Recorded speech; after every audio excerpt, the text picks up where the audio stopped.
Mummy, मैं कह रहा हूँ ना, मैं नेहा से ही शादी करूँगा, अन्यथा मैं ज़िंदगी भर कुंवारा रह जाऊँगा और यह मेरा अंतिम निर्णय है। अब इस विषय में मैं आपसे आगे बहस नहीं करूँगा। तभी अभी की मम्मी राधा जी ने कहा, बेटा तू समझता क्यों नहीं है? हमने तेरे सामने नेहा की जन्म कुंडली पंडित जी को दिखाई थी ना, और उन्होंने नेहा की कुंडली में मांगलिक दोष बताया है। अब तू बता, सब कुछ पता होते हुए हम तेरी शादी एक मांगलिक लड़की से कैसे करा दे? तू जानता नहीं कि मांगलिक दोष वाले की जीवन साथी की मौत जल्दी हो जाया करती है। इसलिए तुझे मैं समझा रही हूँ, तू भूल जा नेहा को। राधा जी ने अभी को बहुत समझाया, पर अभी का कहना था कि जब मैंने नेहा से प्यार किया था, तब मैंने उसके साथ प्यार करते हुए जन्म कुंडली का मिलान नहीं किया था। ना ही मैं इन मिलानों को मानता हूँ। इसलिए अब मैं बस शादी करूँगा तो सिर्फ नेहा से, और यह मेरा आखिरी फैसला है।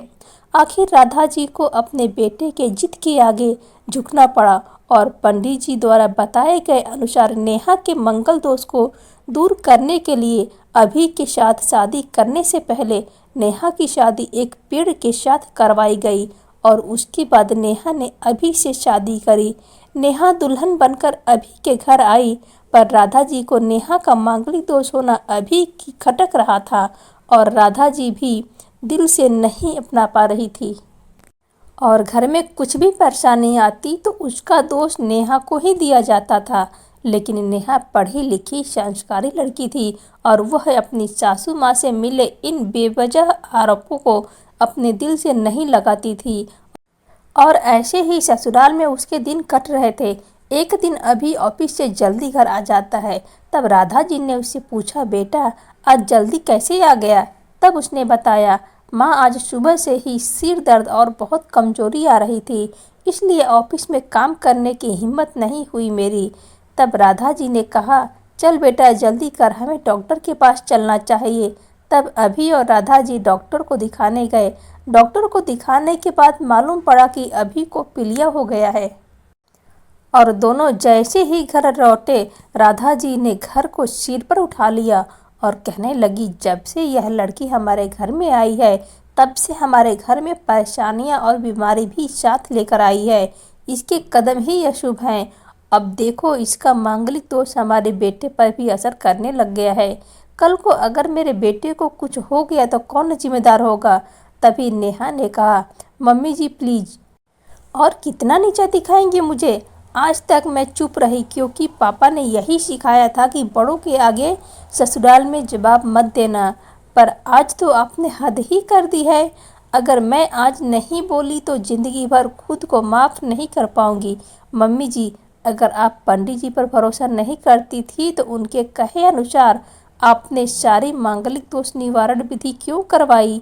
क्यों पहले आपने मेरी पेड़ से शादी करवाई? दोष मेरा मांगलिक होना नहीं है, बल्कि दोष मेरा आपकी बहू होना है। क्योंकि घर में जाने अनजाने में कुछ भी परेशानी आती है, उसको आप मुझे जोड़ देती हैं। और जब कोई सास अपनी बहू को सिर्फ नफरत कर रही होती है, तब यह बहू दोष बेटे बहू को नहीं, पूरे परिवार को परेशानी में डाल देता है। और इस बहू दोष से मुक्ति सिर्फ सास ही दिलवा सकती है। बहू को अपनी बहू माने, उसे दिल से अपनाए, उसे भी सम्मान दे, और यह महसूस कराए कि वह भी इस परिवार का सदस्य है। नहीं तो बहू दोष मांगलिक दोष से भी ज़्यादा पीड़ादायक हो जाता है। नेहा की कही हुई बातें राधा जी के दिल को झकझोर रही थी, और उन्हें मन ही मन पश्चाताप हो रहा था। उस समय उन्होंने नेहा को कुछ भी नहीं कहा। थोड़े दिन बाद अभी बिल्कुल ठीक हो गया और ऑफिस जाने लगा। 1 महीने बाद अभी की सैलरी भी बढ़ गई। तब उसने आकर इसका श्रेय नेहा को दिया, तो राधा जी बोली, हाँ सही है बेटा, तू तो सारा श्रेय बहू को ही देगा। तेरी माँ का आशीर्वाद भी तो तेरी प्रगति के पीछे रहता है। तेरे साथ तो तू मुझे श्रेय देना भूल ही गया। तब अभी ने कहा, माँ इस बार नेहा का मांगलिक दोष मुझ पर और मेरी तरक्की पर नहीं लगा। और माँ, जब हम बुरी परेशानियों का श्रेय नेहा को देते हैं, तो अच्छे कामों का श्रेय भी तो नेहा को ही देना चाहिए।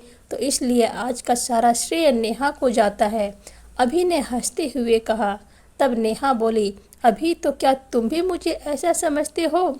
तब अभी ने कहा, नहीं नेहा, बिल्कुल नहीं, बल्कि मैं तो माँ को यह समझाना चाह रहा था कि सुख दुख हमारे जीवन का हिस्सा है और कभी जीवन में खुशियाँ आती है तो कभी गम भी आते हैं। इसके लिए हमें परिवार के सदस्य या अपनी बहू को दोष देना उचित नहीं। तभी राधा जी बोली, बेटा सही कह रहा है तू, और तेरी तरक्की ही बहुत है। मुझे इस झूठे दोषों से बाहर निकलने के लिए आज मैं यह कसम लेती हूँ कि आज के बाद मैं नेहा को किसी भी बात का दोष नहीं दूंगी। यह सुनकर नेहा आज बहुत खुश थी, क्योंकि आज उसको उसकी सास ने मांगलिक दोष के साथ साथ बहु दोषों से भी मुक्ति देती थी। आज समय बदल रहा है, हमें अपनी सोच भी बदलने की ज़रूरत है। दोस्तों, आपको यह कहानी कैसी लगी, आप हमें कमेंट द्वारा बता सकते हैं। अगर आपको ये कहानी थोड़ी भी पसंद आई हो तो प्लीज़ हमारे चैनल को सब्सक्राइब कीजिए, कहानी को लाइक एंड शेयर कीजिए। जल्द मिलेंगे इसी तरह से और एक अच्छी कहानी के साथ। नमस्कार।